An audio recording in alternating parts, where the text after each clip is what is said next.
आणि आपल्या देशामध्ये वंध्यत्वाचं प्रमाण वाढतं आहे। मूल जन्माला न येण्यामुळे अनेक जोडपी ही अनेकदा डिप्रेशनमध्ये जातात, नैराश्यामध्ये जातात। पण IVF सारखे जे उपचार असतात मूल जन्माला घालण्यासाठीचे, ते उपचार बऱ्याच जोडप्यांना परवडत नाहीत। याचाच विचार करून मुंबईच्या KEM हॉस्पिटलमध्ये सोमवारपासून परवडणाऱ्या दरात IVF उपचार उपलब्ध करून दिले जातील।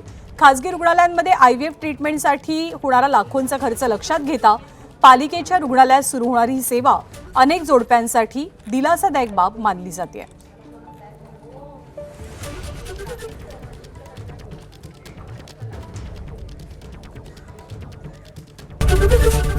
ABP माझा, उघडा डोळे बघा नीट।